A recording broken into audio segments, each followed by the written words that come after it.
1. And hello, everyone, and good afternoon, and welcome to another author interview here on Tales from the Wandering Scribe. I'm your host, Gabriel Garcia, the Wandering Quill and the Wandering Scribe, and today we have a first-timer making their official debut here on the show.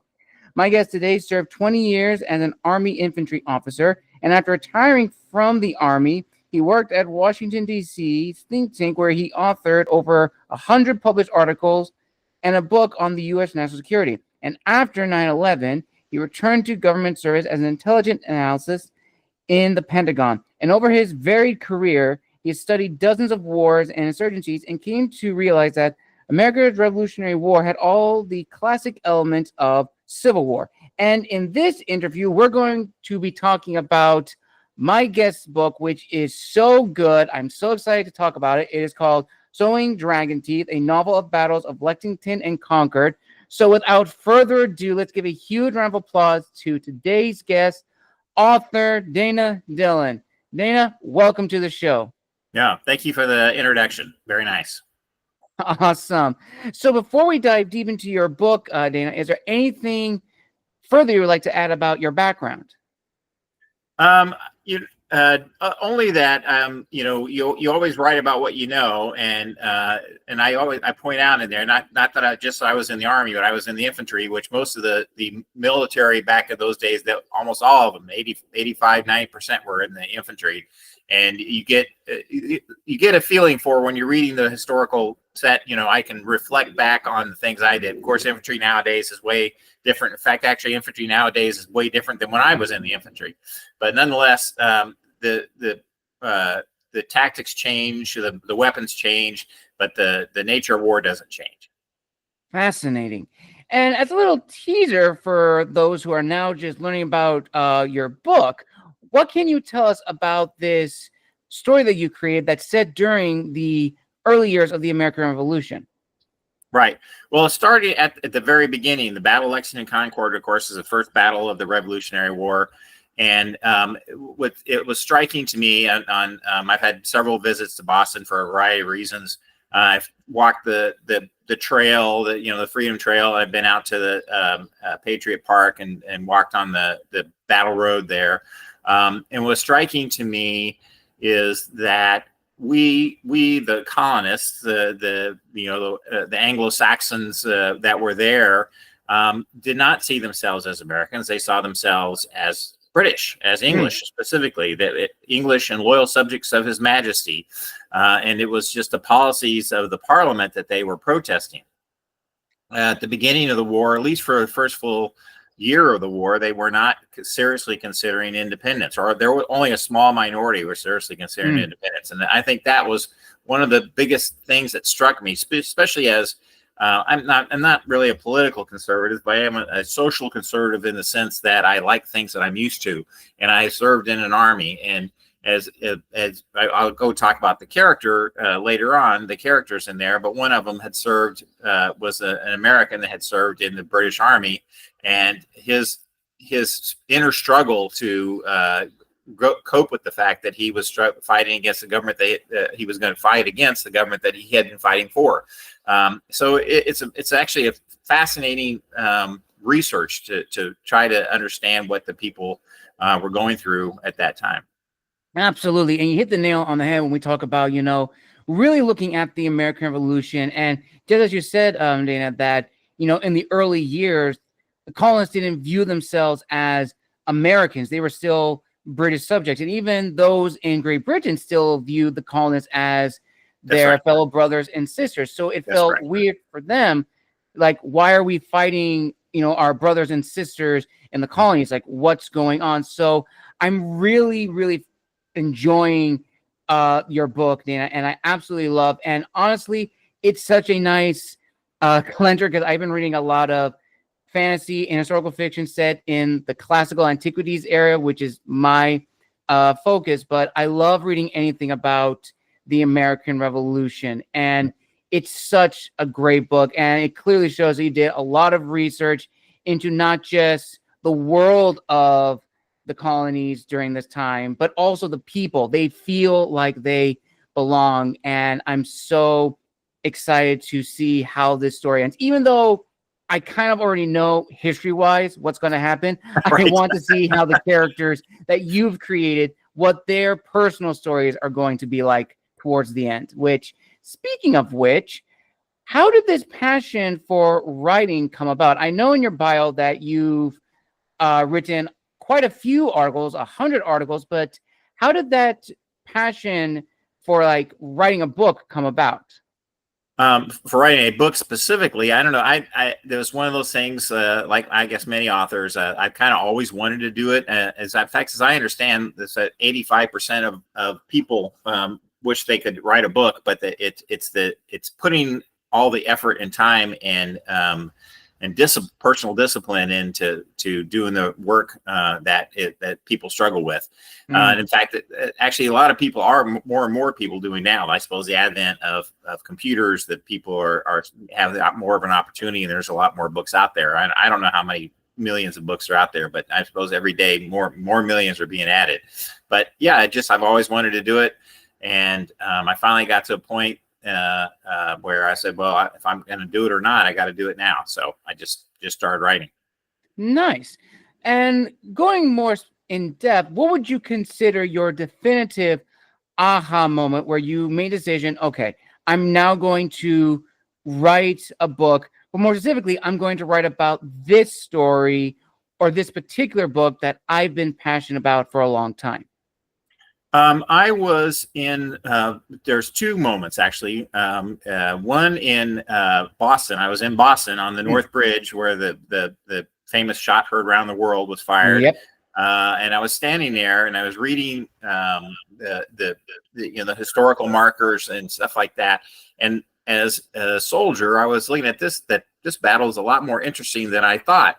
In history, when I was a kid, I remember it as being just the British marched in and then they marched out and the colonists ran out and shot them. And there was a lot more to it as you're starting to see as you're reading. There's a lot more to the battle than that. And it's very interesting in the development of it. And the other time was I was in Canada and I was speaking to a Canadian and I just I don't know why I even asked him. I just said, well, why didn't you guys join us during the revolution? And he goes, well, we were British. And I thought, well, so were we. How did all this come together? And so that's how I got motivated to write this particular story. Fascinating. And it really is such a great book, viewers and listeners. As I mentioned off camera, once I finish reading Dana's incredible book, you will expect a full-on review here on the channel. So you will see it because it's such a great book. And anything about America's past, I'm always fascinated by and always interested to learn more about either some battles that we think we know a lot, but there's some other tidbits that were not covered, and some pieces of history from America's past that are now being unearthed, which I absolutely love, and they definitely need to be shared and told. And with that mindset, Dana, let's now fast forward to now drafting the first version of your novel. So when you began writing this book, what were the goals you had going into this project as the author, as well as the promises you were making to your future readers? Well, the goals was to tell the story as completely as I could. And I wanted to say the reason I wrote the way it was, I wanted to do it one day. I wanted to show how the world had turned upside down from everybody's point of view in just one day, kind of like The Longest Day in, the June 6th, 1944. So that was my goal. And for the readers, the goal was to shine a light, not rewrite the history, but shine a light on parts of the history that we never really think about. And that's why some of the characters I came up with came on there. That what kind of people were they, and what were they thinking about? And I think that was really a motivation of mine, is to shine a light on all these characters, all these people that were real people that had real problems that we all experience today. Nice. And on the topic of characters, I don't want to give too many spoilers for this, but did you find like a balance between historical characters during that time, as well as creating your own characters for the story, for the narrative that you were writing? Right. Well, all of the characters I don't want to say are based on historical characters, but they are in the place of real characters in many cases. One of the characters, for example, Quack is one. His name was inspired by a guy named Quack Walker, who at the end of the Revolutionary War, he was enslaved, and at the end of the Revolutionary War, he said, "Hey, I'm giving a very brief summary of it, but at the end of the Revolutionary War, he said, "Hey, the Constitution says all men are created equal. I'm a man. I should be equal too." And the Massachusetts courts agreed with him and not only set him free, but ended up ultimately setting free all of the enslaved Americans in New England. And it was so that was the reason for his name. But I also wanted to show there were lots of African Americans that fought in the Revolutionary War. There was African Americans in every battle, including the Battle of Lexington and Concord. And I wanted to show them, and having again grown up in a segregated army with African American soldiers as my superiors, as my peers and my subordinates, and I wanted to write what you know. I wanted to write about that as well. So I put in an African American, and also in that, by the way, I kind of backed into this problem: is how does a man who's enslaved choose to fight on the side of his enslavers? And that's a whole nother text in the story. And there were a lot of people. There were some men that not only were enslaved at the beginning of the Revolutionary War, but they were still enslaved at the end of the Revolutionary War and went home and went back to slavery, and then were released by the courts afterwards. But they had never had any promise that they would be unenslaved. That's absolutely true. And I absolutely love that, because you would think, we've covered all of this before and now in like 2025. But again, like these stories have not been told. And it's a crime that, it's taken like so long to acknowledge these people. Everyone fought not only for the colonists, but also for the British too. You had yes, absolutely. The Ethiopian regiment that served under the British. And you also had the Rhode Island Regiment, the first all-black Rhode Island Regiment in the American Revolution, which I didn't know about until very recently. So I love how you're not only telling the story of the battles of Lexington and Congo, but you're also bringing to the forefront the world of the Americas in 1770s, which I think is very, very powerful. And with that in mind, what was sort of the reaction like from friends and family who learned that you were embarking on this project? Oh, it's very, very positive. My friends have been very positive. My family's been very positive. My brother and sister, both of who served in the military, absolutely love it. My brother fought in Iraq and Afghanistan, like 3 times, 3 rotations there, and he thought it was a wonderful book. What he liked about it is he says, you show how operations don't go the way they're supposed to go. And he says, that happened to me so many times. And I said, that's right. And that's what I intended actually when I wrote the story. Because as you were probably going to point out here later, I told it both from the American side and the British side. I wanted to do that because I wanted to show that they weren't bad guys. They were just people in a difficult situation, and they were just doing the best they could. And frankly, if you think about Americans, my dad fought in Vietnam, and my dad did not support the Vietnam War per se, but he supported, I'm a soldier, I'm a professional soldier. My job is to go fight for my country. And even though I may not necessarily agree with all the political objectives of this war, I certainly agree that it's my country and my job to go do and fight this war. And I think the British soldiers many times during that period would have completely understood what the American soldiers in Vietnam are going through. Absolutely. Again, hit the nail on the head because, films like, an example, The Patriot. In that film, of course, the British are supposed to be the villains with Colonel Tavington as the antagonists.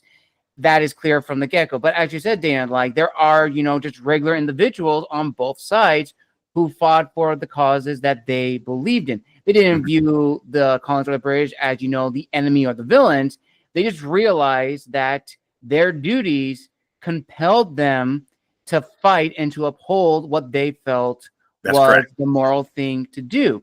And with that in mind, and getting the positive feedback from friends and family, would you say that in a way validated your goals that you set out with this book?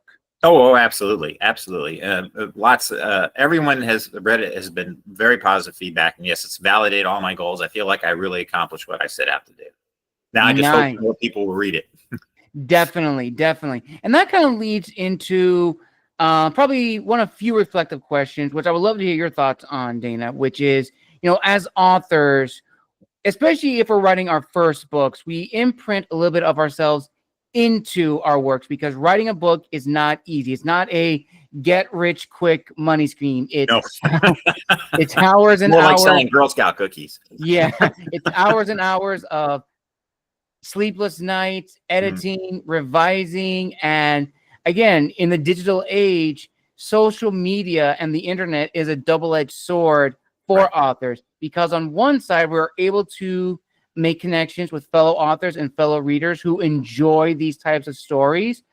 On the other side of the coin, however, we do unfortunately leave ourselves exposed to hate speech, trolls, spam, etc., and that can heighten one's anxiety about whether or not to publish it or just write it for our own personal pleasure.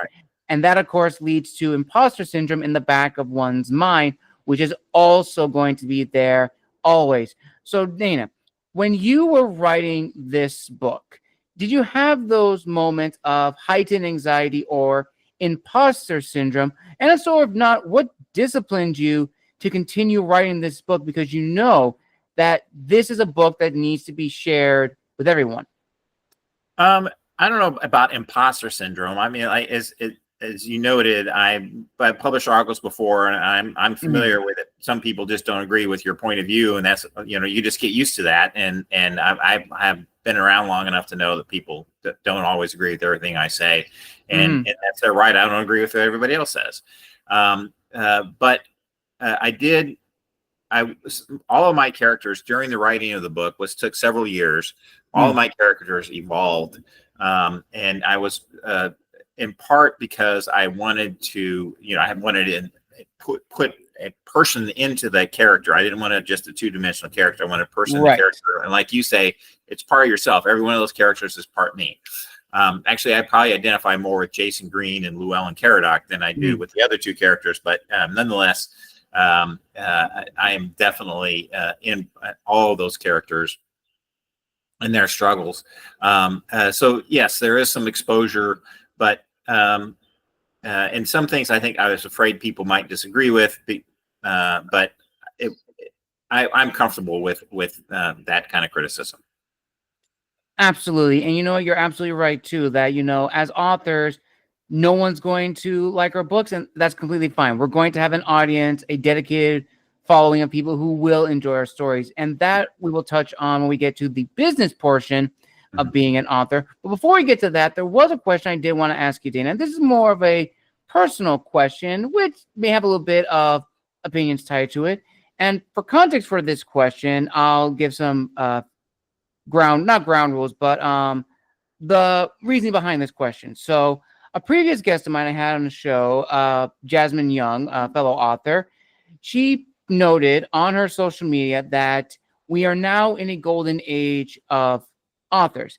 And the reason she came to that conclusion was that during the years of quarantine, lockdown, and isolation, it bred a new generation of authors and creatives, whether that's music, artistry, what have you.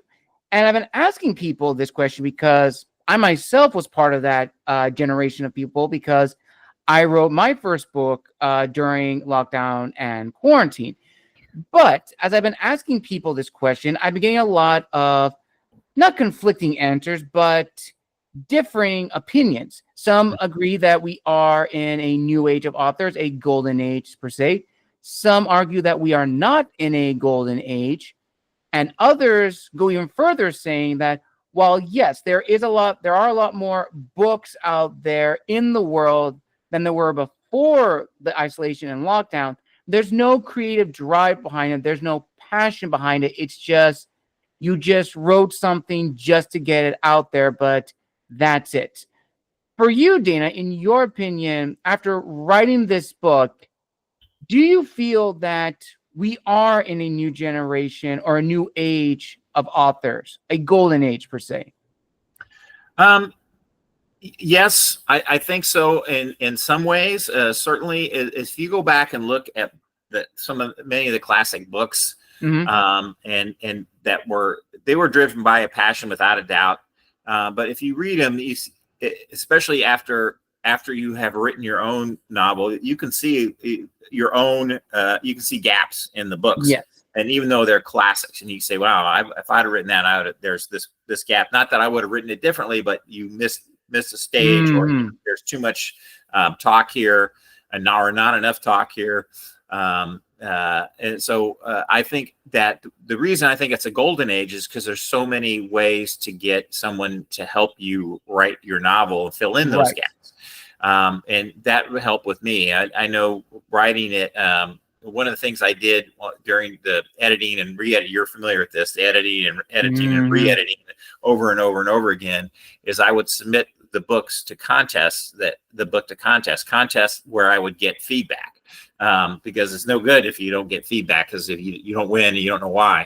And the feedback was phenomenal and really, really helped. And I think that one of the things that people should look at is, look at editors and stuff like that. There's so many editors out there. There's so many people that are willing to give you a look at your book, and that helps fill in gaps that you just didn't even know were there. Because you read the same word over and over and over again, no matter how much you struggle with it. So yes, I would say yes, that it's because there is such a community of people out there that you can talk to and work with. Absolutely. And on the topic of community and growing one's brand in the author community, that now leads perfectly into my favorite segment of the interview, which is the business side of being an author, which in my opinion doesn't get a lot of recognition or doesn't get talked about as much. So as a little icebreaker, Dana, so once you finished writing the first version of your book, how much research did you go into to decide what direction you want to publish it? Did you want to go traditional publish? Did you want to go hybrid, or did you want to go self/indie? Well, I went traditional, and I always wanted to go traditional. I really did not want to go to the other ones. I actually don't have a good reason for that, other than that's what I wanted to do. Again, going back to conservative kind of guy, I wanted a traditional publication, but that was a struggle finding one. It's hard to break into the big five, as they say, of the publishing world. So you have to dig around and look around. And I tried going through, agents, but that was totally unnerving and unsuccessful. But there are independent publishers out there, and small independent publishers. And if you've written a book, if that's who we're talking to here now as authors looking for publishers, then I would do that. And the other thing I would do if I was the author is I would listen to what people tell you about the book. If they tell you it's not enough this or nothing of that, listen to them. Sometimes it's very frustrating. You think, wow, you have a reason for every word you put in there, and some of those words you sweated over. But when somebody that you don't know, that's not you, that's not married to that book, it's just objectively telling you something, listen to what they have to say and try to incorporate what they say in some way.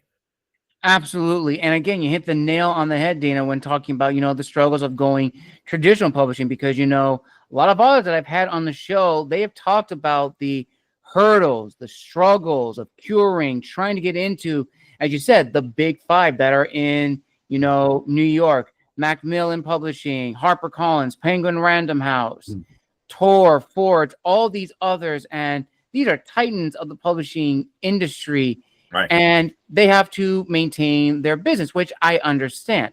And for them as a business, they have to think of, okay, what books are going to give us our investment back if we actually accept them and push them through, find a cover artist who can make the cover, get one of our editors to edit the book and format it, and is this going to appease this target audience? Right. And that can be frustrating, as you said, Dana. And you also brought up another point, which is the small independent publishing houses, which have an established audience, which I've said numerous times in other interviews to give those a chance, because a lot of those authors that I've mentioned before, they have been traditionally published through smaller publishing houses, not only in the US, but also abroad in Europe, and they have had great success. So viewers and listeners, especially authors who want to go the traditional path, definitely as Dana said, look into the small publishing houses, research them, learn about them, and if they're the right ones for you and they're accepting, definitely give them a try, because you never know. You absolutely never know. And from that point, after we publish a story, whether you go traditional, hybrid, or indie, then the next phase comes in, which is how are we going to market this book?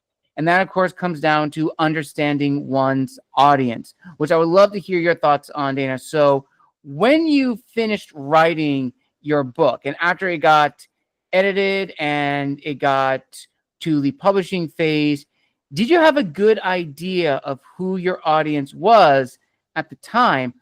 Or did you fully realize your audience when you realized that your book was going to be published soon?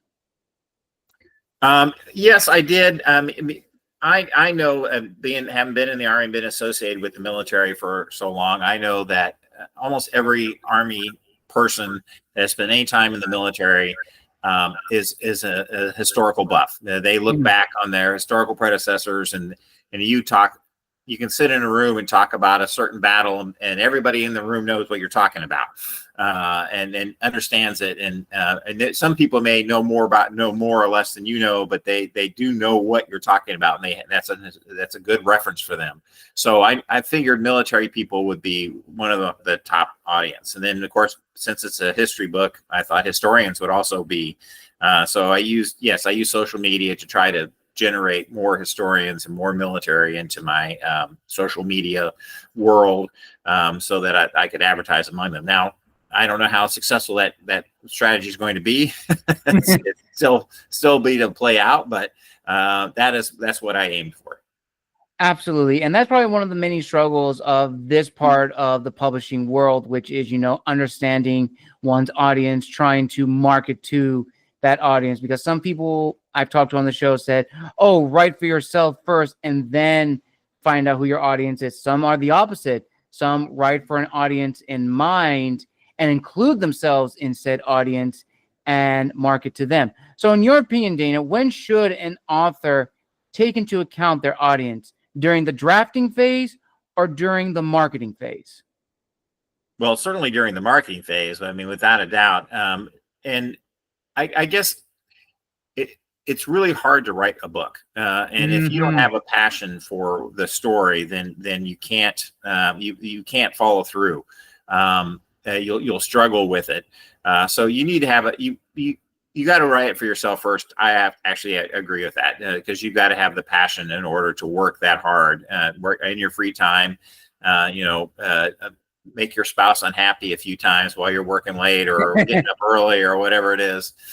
So yes, I would say it has to be with yourself first, just because you have to have the passion. You have to believe in your story in order to put that much effort into it. Definitely. And that kind of leads into the follow-up one, which in my opinion is a little bit more difficult than the audience, which is the readership, the individual people who are going to pick up our stories. Because yes, the audience, as we've been told as authors numerous times, is the main group we are trying to market towards.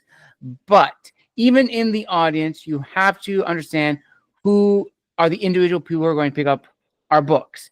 And as I've done my own research for my own stories, I come to the conclusion that there are 4 grades of readership. You have middle grade, which is for children, YA, which is for young adults, NA, which is for new adults, that transition period, and lastly is adult fiction. And each of those grades have their own set of rules and expectations for authors if they choose to write in either of those four. So, Dana, is it safe to say that your book in particular falls more so on the adult side, the adult fiction? Yeah. And I want to say how difficult, but was there at any point that you thought about maybe writing for a younger audience, maybe to where it's a book that could be read for both young adults as well as adults, or just stick to solely adults? Well, yes. Actually, when I have got my first beta reader to write for, I have a lot of friends that are teachers, and I asked a teacher, good friend of mine, to read the book, and he did over his summer, and he loved it. He said, "This is great." He said, "But he was trying to tell me I need to dumb down the language, not dumb down the language, but I had more swear words in it than I needed. I was using more soldier talk than talk." And he says, this is a good book that for students, like high school age students too. So they would learn so much about the Revolutionary War if they read this. So I took out, I went and rewrote based on that. Now it's not really a young adult book, as you noted. It's fully in the adult same, but I wrote it for that a mature high school kid could read this and be happy with it. And knowing that, of course, we know that when we were in high school, we said all those words anyway, but you don't want to put them into the book that is targeted at them. So I don't want to say I changed it solely for them, because the book, I think, still stands very, very well. It doesn't really need the other language in it. It's still pretty good, but I did dumb it down a little bit. Right. And so you broadened your audience in a way where you want to include, again, not young adults, but definitely like, mature high schoolers who can understand the dialogue, not just the prose, but also how some of the characters spoke, like, like the military jargon that they're going to understand. They won't be confused. Whereas adults, whether they are service members or they're historians, they're going to pick it up very easy. They're going to understand the references. And, that comes with, trial and error as authors. We have to figure out, our voice, how we approach storytelling, and how we showcase our individuality, which leads to another question, which I'm interested to hear your thoughts on, Dana, which is this balancing act between an author's individuality and the stories that we have read growing up that have inspired us in one way or another, because we're always going to be inspired by the stories of the past. I'm sure when you were writing this book, there were some plot elements or character elements that you adapted from other stories, maybe not purposefully, but subconsciously, because you were like, oh, I like these characters, or I like the way, this author approaches this story, or the flow of the story, or the act structure, whatever it may be. It's always going to be present in our writings one way or the other. And of course, when we write our own books, we do want to be different. We do want to showcase our individuality, but we don't want to be too different from the genre that we're writing in, that it's going to be a turn off for our audience that we're marketing towards. So for you, Dana, how did you balance this scale, your individuality and the books you read growing up? Well, I'll put it in this way. One of the things, one of the books I really enjoyed reading was the Aubrey sailing movies or sailing books by now his name Patrick O'Brien, the British sailing books in the early 19th century. And I struggled with the first time I read the books. I struggled with the language. I didn't know what was going on a lot of the times. And that's one of the reasons I put a glossary in there, because when you're writing, you can't spend a lot of time explaining, a lot of verbiage explaining what a fusel is or whatever. So you just put that into the glossary. Somebody wants to refer back to it, they can look into the glossary and figure out what it is. And that's one of the ways I did that. But the other characters, it was a constant struggle. It was always in my mind. How do you balance those things? And I hope I did it right. Absolutely. And also, I think it's another thing to talk about, which we may have mentioned earlier, which is, of course, growing one's brand. And of course, you mentioned beta readers, find this group of people. That I think is probably, again, one of the positive sides of social media, which is networking, connecting with fellow authors and fellow readers to not only build a community, but also build one's team as well. So for you, Dana, would you like to give any personal shout outs to anyone who have helped you along the way, who helped brought about this book with you? Well, yeah, I would think two people. One is my sister, Mary. She was helped me a lot with both the editing and as a beta reader. And then the person I mentioned before, the teacher, a guy named Paul Mulholm, both of them as beta readers did a lot of help. I had other beta readers and a lot of other people that made good comments and good points, but I especially want to note my sister's help and Paul Mulholm's help. Nice. That's awesome, Dana. That is incredible. Because I definitely feel as authors, we definitely do need to have our own community, our own tribe to help us along the way. Because as we've talked about throughout this interview, writing a book is not easy. It can be a very lonesome experience. Yeah. And, I've talked with a lot of people on the show who have said that they have had moments where they just want to stop writing and just walk away. And Right. yes, it sometimes, is a good thing to do just to, do a fresh reset on our mind before we go back to the screen or pad of paper or wherever we're writing our book on or whenever. And that, of course, leads to a very powerful question, which I want to ask you, Dana. And I'll give some context for this question. So I've been doing this show now for about 6-7 years, which is crazy. Never thought I would be doing this. And I've had the opportunity to meet a wide range of authors and historians, from students, professors, history buffs, fellow content creators, indie authors, hybrid authors, traditional authors, the works. And I've come to the conclusion that as authors, there are two paths: to be an author, to be known as an author. One is dedicated to the art of storytelling. The other is dedicated to the business side, the marketing aspect. And both have their own hurdles and obstacles along the way. Right. And ultimately, they lead to the same goal, which is world-renowned success.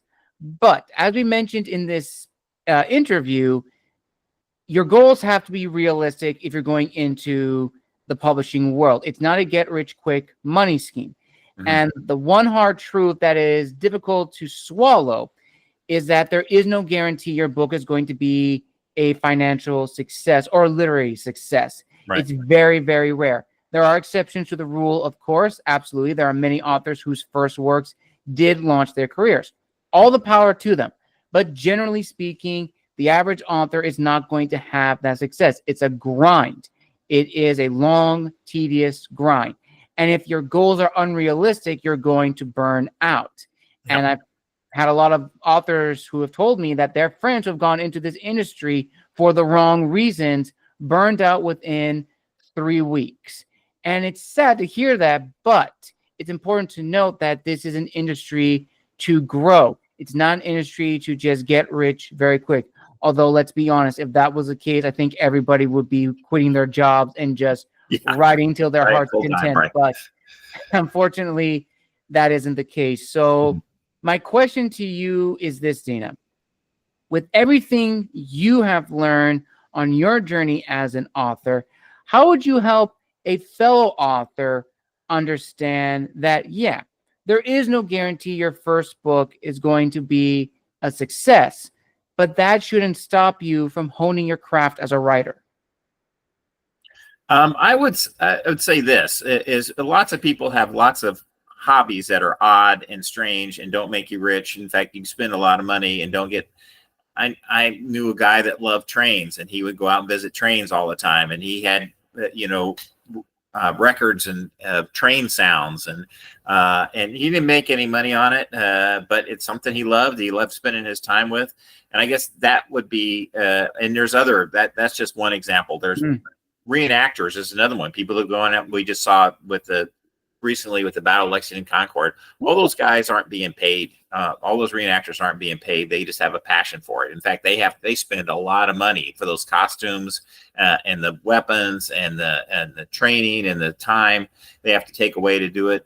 And that's what I would say to a person who wants to be an author is, do you like this? Do you like writing? And if you do, you like writing, you like putting your thoughts on paper, then do it. And if you don't, then find something else. You gotta enjoy what you're doing. Absolutely, 100%. And also to add to that, writing is not a sprint; it's a mile. It's a marathon. And it may be your 15th, 20th, 30th book that gets your name out there, and that's okay, because whenever you write that book that's going to start your career as an author, that you're able to build a brand from, you can then show your readers who have been with you from the beginning, hey, if you love this book, my loyal fans, check out my others and see how I progress. And even for the new fans who are just now learning about you from that one book, same thing. And that's why I love, the publishing world so much, because it's a very great community to grow and expand and learn a lot from fellow authors and seeing, what works and what doesn't. And as we near the end of this amazing author's interview, Dana, here's a question that I haven't asked a lot of guests in a long time. And it's this one. So, have you ever considered what your life would be like if you didn't write this book? How different would it be? Well, frankly, I don't know. I don't know how different it would be. I would probably find something else to spend my time doing. My dad was into sailing. My sister is into pickleball. So people pick things, and this is the one I've decided that I want to do, and I'm spending my time on. So I don't think my life would be dramatically different if I had done it. I would just have a different hobby than I have right now. All right. And a little fun add-on to that. Have you ever gotten a sense of validation from fellow authors who have read your work, fellow historians who have read your work? And what was that reaction like, seeing people who have either written in that genre or historians who specialize in that period of history reading your book and giving their honest thoughts about it? Yeah. Well, like I said, in social media, I have done, I've linked in with a bunch of historians, and I don't actually know them personally. I very few of them I've met, but in order to since the Battle of Lexington Concord has just, the 250th anniversary has just passed, I have been writing a lot of stuff pre-up to it. And I got a lot of positive feedback from historians on that. And that makes you feel good. That feels like you're on the right track and that you know what's going on and you're comfortable. I'm comfortable talking to professional historians about my book, about what it is. So, and I have not yet, I certainly have not yet had a negative review. I don't mean that in a way, but no one has come to me and said, you got this totally wrong. So I'm, and actually, frankly, I would welcome that, frankly, because if I do have it wrong, I want to know. So yeah, all the feedback has been positive so far. As far as I'm concerned, even if it's negative, and I've got very little negative, and I feel comfortable that I'm on the right track. Awesome. Well, that's really great to hear, Dana. So overall, with this book, with everything that you've gotten, you feel that this is, not saying where you want to be, but this is something that you're very passionate about. And as a fan question, which someone did want me to ask one of my guests, with the success you've gotten from this book, is there a possibility of a potential sequel down the road, either with the characters that you've written in your first book, or maybe jumping ahead to another period in American history? No, absolutely. And actually, I very much plan on writing a sequel. In fact, I am writing the sequel to this book. And I wanted to do a sequel, do the whole series through the whole Revolutionary War. and what happens to these characters in a way to illuminate what happened to Americans and the British as a result of the American Revolutionary War or the Civil War from their point of view. Awesome. I can't wait for that to come out because I will definitely be adding it to my collection. And with that, viewers and listeners, we conclude another amazing author interview here on the channel. A huge thank you to Mr. Dana Dillon for making his official debut here on the channel. We wish him the very best with the sequel to his amazing book.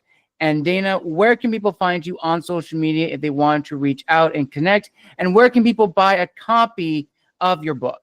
Well, they can buy a copy of the book anywhere. The Sunbury Press is the name of the publisher. You can go there, but Amazon, Barnes and Noble. If you're British, you can go to Waterstone. They have it. It's every reputable salesperson or bookstore has it. So online, so you can get it, order a hard copy, or get a downloaded Kindle version of it or electronic version of it. Nice. And where can people find you on social media if they want to connect? DanaDillonWriter.com is my website, and on social media, just type in my name, Dana Dillon. I can either on LinkedIn or Facebook or Instagram, and I'm on all those. Awesome. I will link all those down below in the description of this video. Thank you, everyone, for joining us for another author interview here on the channel. Again, a huge thank you to Dana Dillon for making his official debut, and be on the lookout for my official review of Dana's incredible historical fiction book set in the American Revolution. And as Dana said, he is working on the sequel and the rest of the series, so make sure to follow him on all his social media to stay up to date. And as always, make sure to like, comment, and subscribe down below. As this is the Wandering Scribe and the Wandering Quill signing out, wishing you all a wonderful day wherever you are in the world. And until next time, we'll see you soon.